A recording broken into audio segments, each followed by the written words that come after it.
This is a duty I'm especially happy to discharge, as the impact of the environment on human progress was a subject close to the heart of my dear late husband. They buried this secret for over 80 years.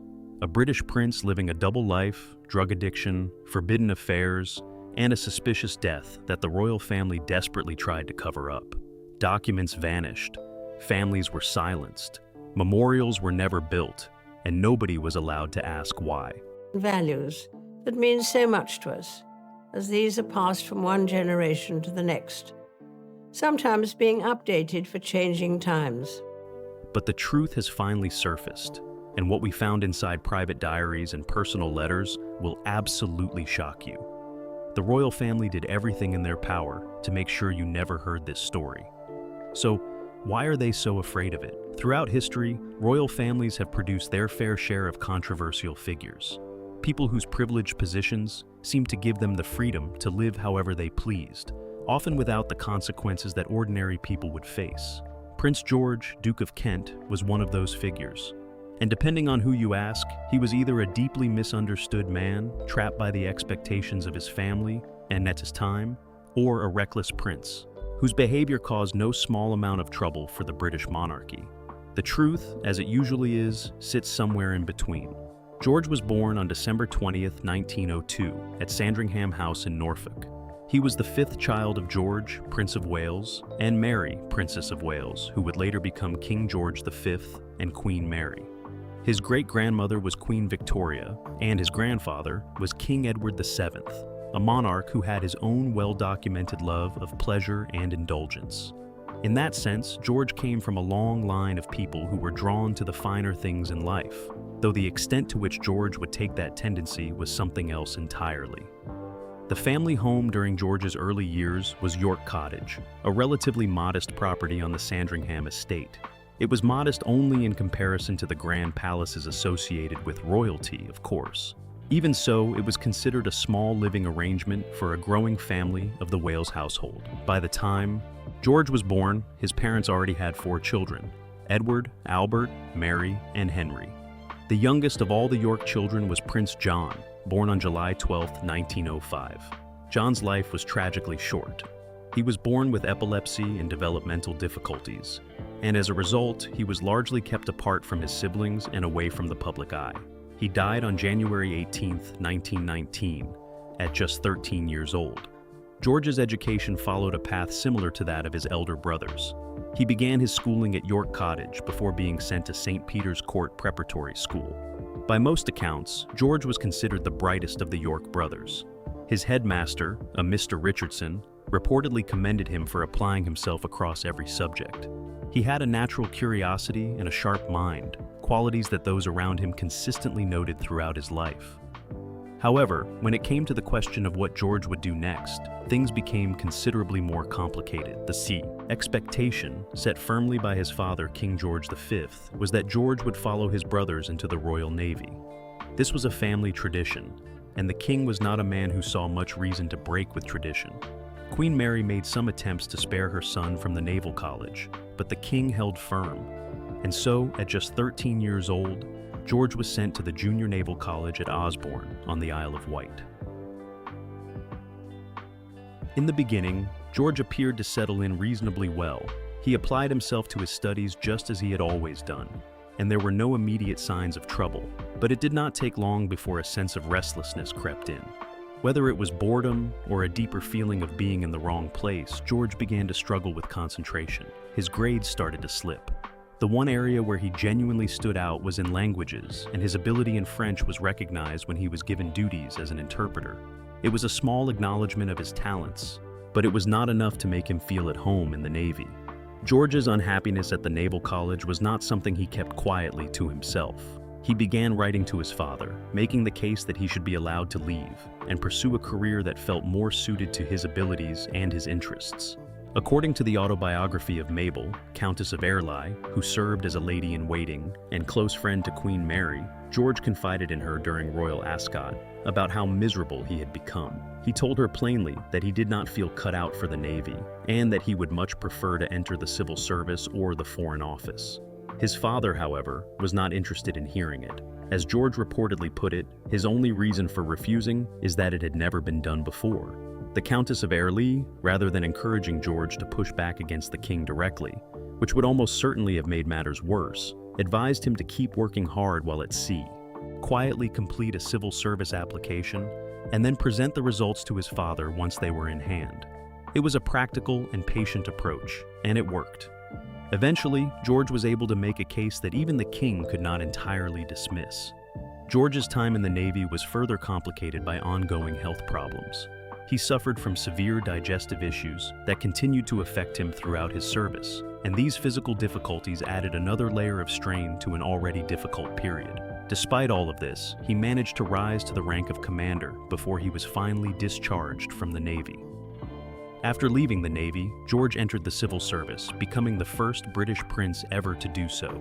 He joined the Foreign Office, but found the work there relatively undemanding. Like his elder brother Edward, George was genuinely concerned about the state of working-class life in Britain. Unemployment had risen to more than 2 million at the time, and George felt strongly that he could be doing more to actually address the difficulties people were facing. This concern eventually led him to change departments within the civil service. He applied to become a Home Office factory inspector, a role that would take him out into the country and into the lives of ordinary working people. The appointment was made with the full approval of King George V and Prime Minister Stanley Baldwin, and George officially joined the Home Office on April 12, 1932. The change suited him. George took to the role with enthusiasm, and he quickly became a popular figure within the factory inspectorate. People who worked alongside him during this period described him as engaged and genuinely motivated, a far cry from the drifting, directionless young man he had appeared to be during his naval years. Around this time, George moved in with his eldest brother Edward at York House in London. The two were already close, but living together brought them even closer. In his memoir, A King's Story, Edward wrote that although George was 8.5 years his junior, he found in his brother qualities that felt very similar to his own. They became, in Edward's words, more than brothers. They became close friends. The two shared a sense of humor, a love of jazz, a passion for keeping fit, and a taste for the social life that London had to offer in the late 1920s and early 1930s. Life at York House was lively and largely carefree. Edward had a succession of mistresses, each one seemingly more controversial than the last. George, for his part, was developing his own reputation as a playboy prince. He was frequently seen at fashionable nightclubs, and rumors about his personal life were beginning to circulate in social circles. His name was linked to various well-known women of the time, including Gloria Swanson, Florence Mills, and Tallulah Bankhead, among others. These were not the kinds of associations that brought comfort to the palace. But the more damaging chapters of George's private life were still ahead of him.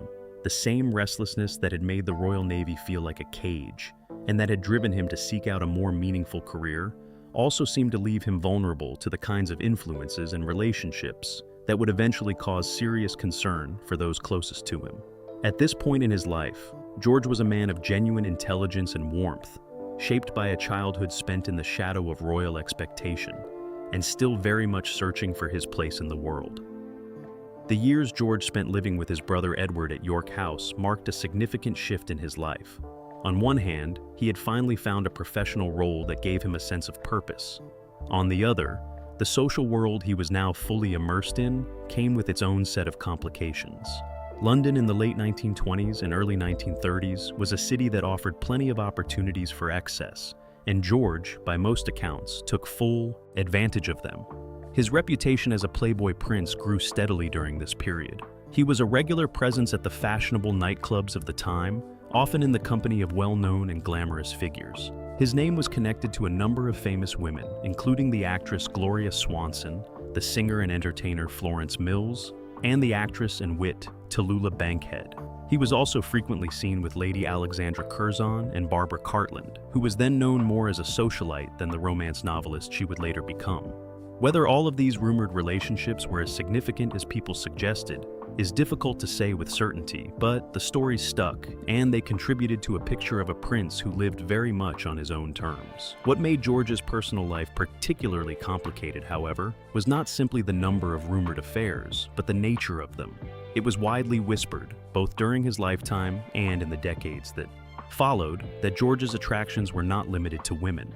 Among those rumored to have been involved with him at various points were Anthony Blunt, a figure who would later become notorious for entirely different reasons, Prince Louis Ferdinand of Prussia, and the celebrated playwright and entertainer Noel Coward.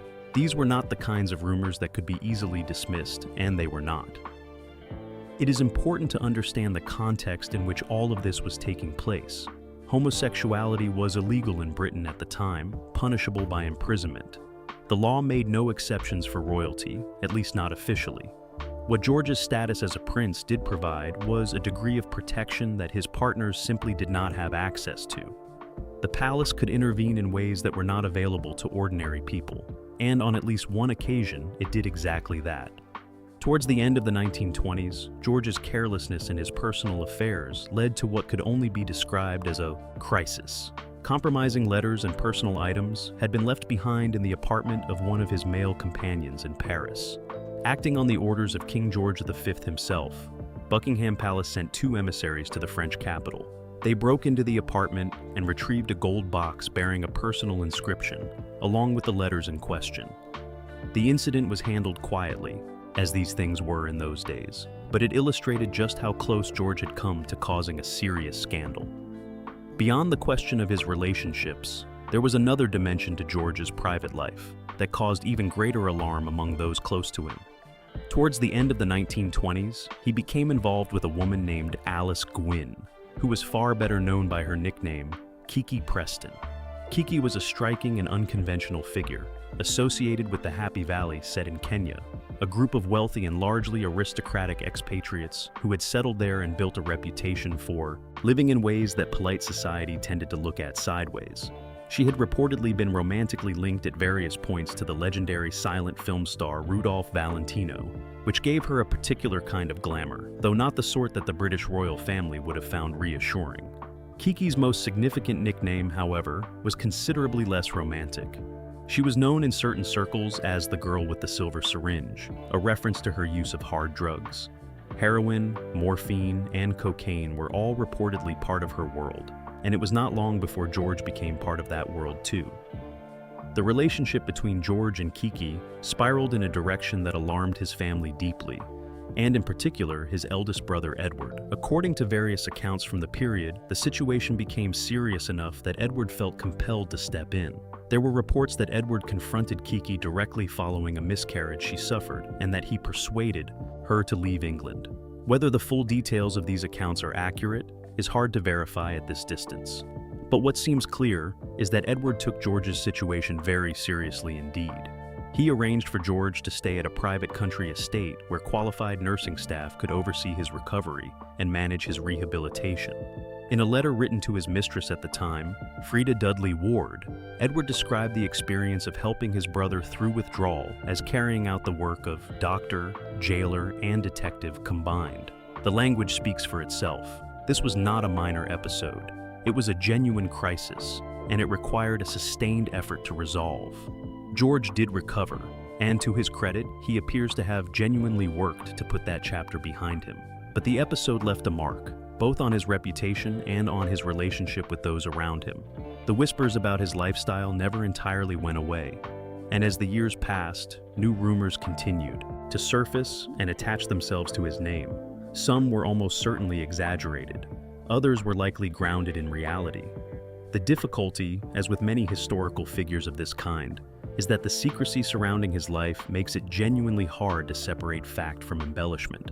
What is perhaps less open to dispute is the broader shape of George's character during this period. He was clearly a man of considerable intelligence and charm, someone who could draw people to him with relative ease. He had a genuine love of music, particularly jazz, a passion for fast cars, an interest in sailing, and a deep appreciation for the arts. These were not the qualities of someone who was simply reckless or shallow. They were the qualities of a person who felt things intensely and who struggled, at times, to channel that intensity in directions that were sustainable or safe. His relationship with his brother Edward during these years is worth dwelling on. The two were genuinely close, in a way that seemed to go beyond the ordinary bonds of brotherhood. They shared a sensibility, a sense of humor, and a frustration with the more rigid aspects of royal life. Edward, who was already becoming one of the most talked about figures in Europe in his own right, clearly felt a strong sense of protectiveness towards his younger brother. The lengths he went to in order to help George through his addiction speak to a bond that was real and meaningful, whatever complications surrounded it. By the early 1930s, the concern within royal circles about George's personal life had reached a point where some of those around him began to feel that stability of a different kind was needed. While there are no specific documented records indicating that George was formally pressured into marriage, it is reasonable to assume that those closest to him believed that finding the right partner could provide him with a more settled foundation. A wife, the thinking seemed to go, might offer George the kind of grounding that a life of nightclubs, affairs, and personal excesses had so far failed to provide.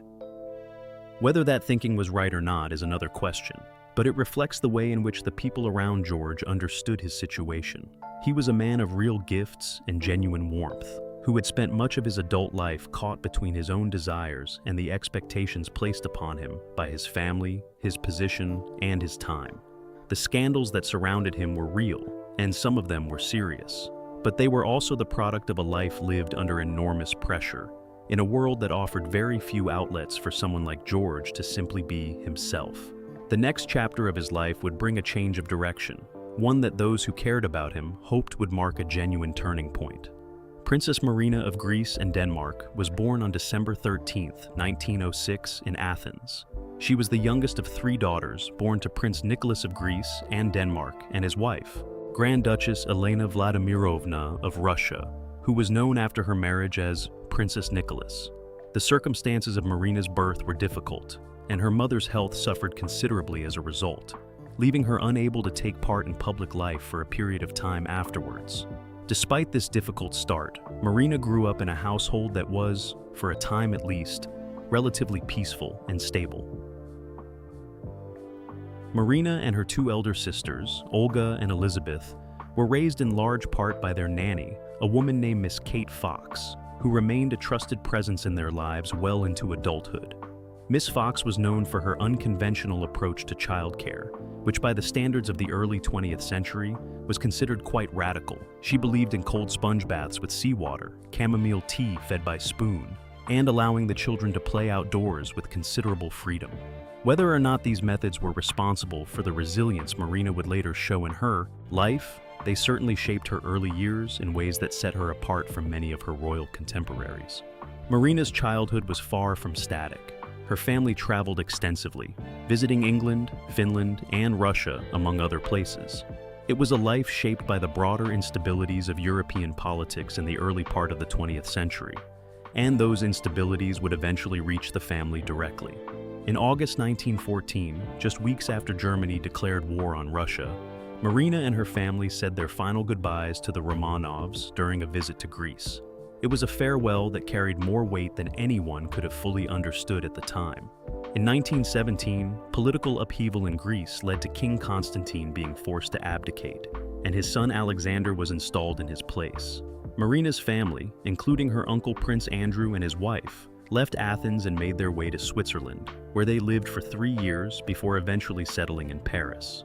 Throughout all of these upheavals, the family maintained their connections with European royalty, continuing to move in the circles that their background and status afforded them. It was during a visit to England that Marina first encountered the man who would become her husband. The precise details of how well acquainted George and Marina were before their first properly documented meeting in 1933 are unclear, but it is generally accepted that they did not know each other particularly well prior to that point. Their first significant encounter took place at a lunch party hosted by the society hostess, Emerald Cunard. By all accounts, they hit it off immediately, and before the afternoon was over, they had made plans to see each other again. The romance that followed developed gradually rather than all at once. George reportedly found Marina somewhat bossy in the early stages of their acquaintance, an impression that apparently did not put him off in the slightest. When Marina returned to England in the following spring, George was among the first to call on her. The two spent considerable time together during this period, going to the cinema, dancing at the Embassy Club on Bond Street, taking long, fast drives in George's sports car through the countryside, and going for quieter walks in Green Park. As their time together accumulated, so did the depth of their connection. George, who had spent much of his adult life moving from one relationship to the next, and who had rarely spoken about any of his companions in terms that suggested lasting commitment, spoke about Marina in a way that was markedly different. He said of her that she was the one woman with whom he could be happy to spend the rest of his life. He noted that they laughed at the same kinds of things, that she beat him at most games, and that she did not give a damn how fast he drove when he took her out in the car. For a man like George, whose love of speed and competition was well established, that last point was not a trivial one. Things moved to a decisive moment in August 1934. Marina was staying with her family in Bohinjska Bistrica when Prince Paul of Yugoslavia, who was married to her sister Olga, invited George to join them. George, who had been attending the races at Cows Week, called ahead to let them know he was on his way. As an experienced pilot, he borrowed an aircraft from his eldest brother, the Prince of Wales, who had become the first of Britain's Royal Air pilots, and flew out to meet her. According to the memoirs of Prince Christopher, the weather was perfect during those few days. The group went shooting and fishing, explored the surrounding woods, and had tea and lunch with Marina's father, Prince Nicholas. One evening, after a late night of card games had left everyone else too tired to stay up, George and Marina found themselves alone. The following morning, they informed her family that they were engaged. The news was received with genuine delight by King George V and Queen Mary, who were on holiday at Balmoral at the time. The official announcement of the engagement was made on August 28th, and in the weeks that followed, the British public became rapidly and enthusiastically interested in the woman who was to become George's wife. Marina gave an interview to the press at her parents' apartment in Paris, and she surprised the assembled reporters by casually lighting a cigarette in front of them, a small detail that nonetheless spoke to the kind of self-possessed and unself-conscious manner that would come to define her public image. In celebration of the upcoming wedding, King George V announced that he would revive a royal title that had fallen out of use since the time of Queen Victoria's father. On October 12, 1934, Prince George was granted the titles of Duke of Kent, Earl of St. Andrews, and Baron Downpatrick. The wedding itself took place on November 29, 1934, at Westminster Abbey. The day was damp and gray, as the forecasters had predicted. But that did nothing to dampen the enthusiasm of the enormous crowds that had gathered along the royal route from Buckingham Palace to the Abbey. People hung from windows and stood on rooftops to get a better view. Inside the Abbey, more than 2,000 guests had taken their seats when the royal family arrived. Marina's gown had been designed by the Paris-based British couturier Edward Molyneux, who was known for dressing figures such as Greta Garbo, Gertrude Lawrence, and Vivian Leigh. The dress was silver and white, patterned with English roses, and her 12-foot train lined with silver flowed from her shoulders. Her tulle veil was held in place by a diamond-fringed tiara, a gift from the City of London. Marina was escorted up the aisle by her father, Prince Nicholas, and the ceremony was conducted by the Archbishop of Canterbury. When the couple left the Abbey at the end of the service, the crowds outside roared and the bells rang out across the city. Upon returning to Buckingham Palace, George and Marina were married a second time in a Greek Orthodox ceremony, after which family members showered them with rose petals and tiny silver horseshoes as they departed for Paddington Station to begin their honeymoon. The honeymoon lasted 5 months, culminating in a 12-week cruise, and was by any measure an extravagant affair.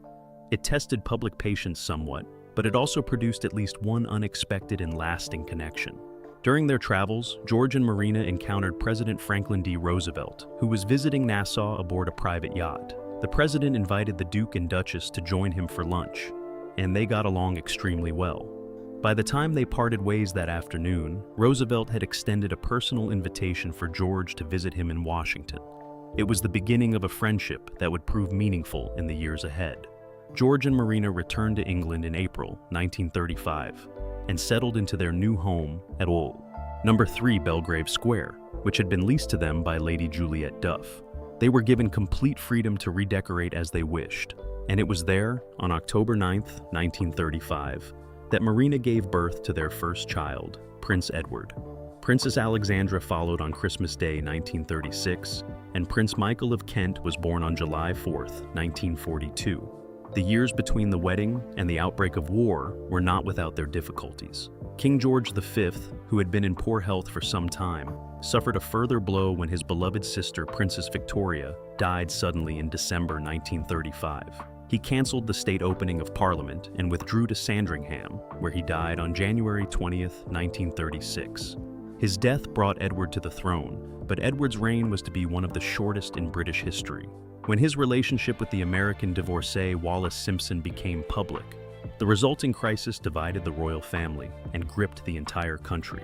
George and Marina, perhaps, partly out of loyalty to Edward and partly out of a reluctance to judge others given their own complicated histories, initially took a liking to Wallis. They were regularly entertained at Edward's country retreat at Fort Belvedere, and they returned the hospitality by having Edward and Wallis stay at their own home in Buckinghamshire. But when the abdication became a reality, George's feelings changed sharply. He was furious at the scandal and the damage it caused, reportedly declaring at one point that he wanted to kill Mrs. Simpson.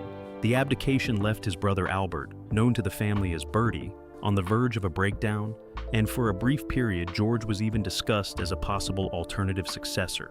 Ultimately, Albert ascended the throne as King George VI, and the family did their best to move forward.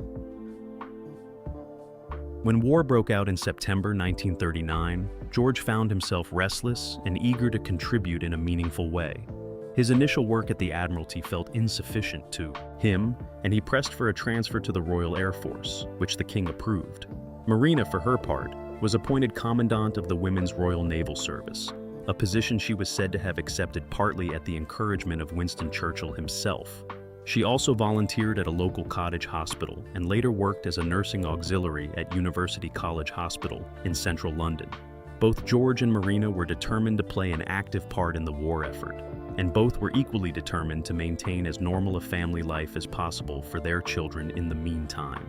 The birth of Prince Michael in July 1942 brought a moment of genuine joy to the family during an otherwise difficult and uncertain time. President Roosevelt, who had remained a friend since that unexpected lunch in Nassau years earlier, was invited to be the baby's godfather. He responded warmly, expressing how thrilled and proud he was to accept. The christening took place on August 4th at Windsor Castle, with King George VI standing in for Roosevelt on the day. The president sent a cable to George expressing his eagerness to meet the child and his affectionate regards to the family. It was a moment of warmth and connection in the middle of a world that was otherwise consumed by conflict. For George and Marina, surrounded by their 3 children, there must have been a sense, however fragile, that life was full of possibility. Tragically, that sense would not last long. From the day of Prince Michael's christening on August 4th, 1942, Prince George, Duke of Kent, had just 21 days left to live. At the time, of course, no one knew that. What those around him saw was a man who had settled into his role as a father with genuine warmth and dedication, who was proud of his growing family, and who was increasingly eager to take on a more active and meaningful part in the war effort. George had grown frustrated with the nature of his work at the Admiralty, and he had made no secret of his desire to do something that would have a real impact. The transfer to the Royal Air Force had given him a sense of direction, and he was looking ahead with something that resembled optimism. The mission that would prove to be his last was an assignment to Iceland, where he was to inspect RAF bases. The trip had been arranged in part through his friendship with Douglas Fairbanks Jr., who was then serving in the Navy, and who had introduced George to General Carl Toohey Spatz, the commander of the 8th Air Force. It was Spatz who had suggested that George fly to Iceland, where he could visit an American base, and Spatz could formally put forward a request for George to serve as a liaison officer between the British and American Air Forces. It was exactly the kind of active, purposeful role that George had been hoping for. On the afternoon of August 24th, George said goodbye to Marina at their home before driving to London to board a train for Invergordon in Scotland. It was an ordinary farewell, the kind that couples exchange countless times during the years, with no reason to imagine it would be anything other than a temporary parting. The following morning, George was introduced to his flying crew at RAF Invergordon. The crew had been carefully assembled. Leading the flight was Flight Lieutenant Frank Mackenzie Goyen of 228 Squadron. Acting as first pilot was Wing Commander Thomas Mostyn, the commanding officer of the squadron, who had been temporarily attached to the flight as a courtesy to the Duke. The remaining crew members, all personally selected by Mostyn, included a navigator, a second pilot, and several other personnel. In total, 15 men boarded the aircraft that day. The aircraft itself was a short Sunderland flying boat, a large and capable machine well suited to long overwater flights. After lunch with Group Captain Francis at the base, the Duke and his party were taken out to the aircraft by a marine tender at around 12:30. The next half hour or so was spent conducting routine pre-flight checks and warming the engines. George came on board shortly before 1 o'clock. The Sunderland began to taxi across the water not long after. The waters were so calm that the flying boat needed a considerable run before it could find a wave large enough thus to assist with the liftoff. Weather conditions along the south coast of Caithness were not ideal. Low clouds and fog had settled over the area, though clearer conditions were expected once the aircraft reached the open Atlantic. At 10 minutes past 1, Sunderland became airborne. It flew between two headlands at the mouth of the Cromarty Firth before turning northeast to follow the coastline. A farmer named Hugh Morrison was rounding up his sheep with his son in the east coast village of Berrydale when he heard the aircraft passing overhead. The thick Scottish sea fog, known locally as har, meant he could not see it, but he could hear it. Then, without warning, the sound changed. There was an enormous explosion. The Sunderland had crashed into a hillside, igniting 2,500 gallons of aviation fuel. The resulting wall of flame was visible from a considerable distance. Of the 15 men on board, only one survived. Andrew Jack, who had been positioned in the rear gun turret, owed his life to an accident of physics. The turret, often considered the most dangerous position on the aircraft, broke away from the fuselage on impact and hurled him clear of the main wreckage, saving him from the fire that consumed everything else. The aircraft had struck the sloping hillside of a hill on the Duke of Portland's Langwell estate in Caithness. For reasons that have never been fully explained, the Sunderland had descended to an altitude of only around 700 feet while flying through thick mist over hazardous terrain, despite having successfully cleared a much higher summit moments before. Hugh Morrison ran downhill immediately after the explosion and rode his motorcycle to alert the local community, eventually reaching a physician named Dr. Kennedy and the local police. Search parties set out that afternoon, and by the time they reached the wreckage, the scale of the disaster was immediately apparent. Dr. Kennedy and a special constable named William Bethune identified the body of the Duke of Kent at the scene. Despite a significant wound to his head, the Duke was recognizable in his flying suit, and the inscription on his identity bracelet removed any remaining uncertainty. It read, "His Royal Highness, the Duke of Kent." The news reached the King and Queen at Balmoral, where they had been staying. King George VI noted in his diary that it came as a great shock and that he had to break the news personally to Queen Elizabeth and other family members who were with them. They left Balmoral that same evening for London. Queen Mary, whose reputation for emotional restraint was well established, wrote in her own diary that she simply could not believe it. Despite her own grief, her first concern was for Marina. She visited her daughter-in-law the following morning and found her in a state of profound distress, moving between uncontrollable sobbing and long periods of blank, silent stillness. George's death was not only a personal tragedy for his family, it was also a moment of national significance. He was the first member of the British royal family to die in active service in more than 400 years, since King James IV was killed at the Battle of Flodden in 1513. Tributes arrived from around the world, including a personal message from President Roosevelt to Marina, in which he described himself as shocked beyond measure and expressed how deeply and personally he felt the loss. The funeral took place on the morning of Saturday, August 29th, at St. George's Chapel, Windsor. Marina, supported by Queen Elizabeth and Queen Mary, was escorted to her place opposite the high altar. The coffin, draped with George's personal standard and bearing his Air Commodore's cap, and a wreath of flowers that Marina had cut from his own garden and placed there herself, was carried into the chapel. King George VI wrote afterwards that he had attended many family funerals in that chapel, but that none had moved him in the same way. 3 weeks after the crash, the king drove from Balmoral to Berrydale to see the site for himself. He recorded that the ground had been scored and scorched over an area 200 yards long and 100 yards wide, and that the aircraft had been completely unrecognizable when found. Such was the force of the impact. Marina's grief in the months that followed was intense and at times alarming to those around her. She had never managed to feel fully at ease with the wider royal family in the way that George had, and without him, her sense of isolation grew considerably. King George VI recognized this and persuaded Winston Churchill to arrange for Marina's sister to visit her from abroad. The support helped. Within 10 weeks of George's death, Marina put on her commandant's uniform and fulfilled her first public engagement since losing her husband. By the summer of 1944, she had taken on several of the patronages that George had held, including the Royal School for the Blind and a training ship moored on the River Medway in Kent. She later succeeded George as Colonel-in-Chief of the Royal West Kent Regiment. On December 20th, 1942, what would have been George's 40th birthday, Marina visited St. George's Chapel at Windsor, descended to his vault, and placed a wreath of clove carnations, his favorite flowers, on his coffin. Marina continued to serve the royal family diligently for the rest of her life, carrying out official duties and undertaking overseas tours on behalf of Queen Elizabeth II. She passed away at Kensington Palace on August 27, 1968, with her 3 children at her side. The questions surrounding George's death did not disappear with the passage of time. If anything, they became more persistent.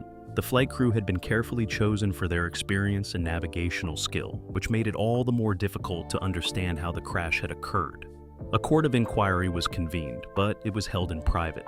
Its findings were read out in the House of Commons, but the families of the 14 men who died were not permitted to attend, and found it extremely difficult to get concrete answers about what had actually happened.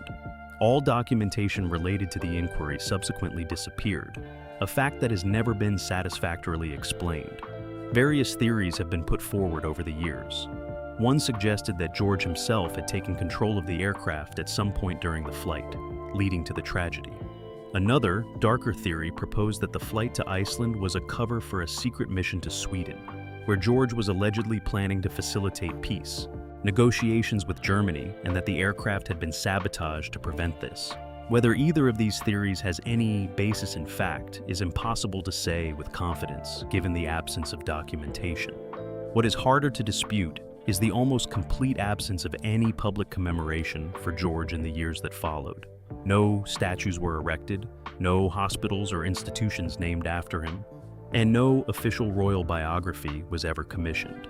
For a man who was the first British royal to die in active service in over 4 centuries, that silence is striking. It has led some to conclude that those in positions of power made a deliberate choice to let George's memory fade, perhaps because the stories surrounding his private life were considered too difficult or too damaging to sit comfortably alongside a public tribute. The irony, as has often been noted, is that the effort to keep George out of the public consciousness has had precisely the opposite effect. The secrecy, the missing documents, the absence of commemoration, and the unresolved questions about his final flight have ensured that people continue to ask questions about him. Prince George, Duke of Kent, remains a figure who refuses to be forgotten, not in spite of the attempts to obscure his story, but in many ways because of them.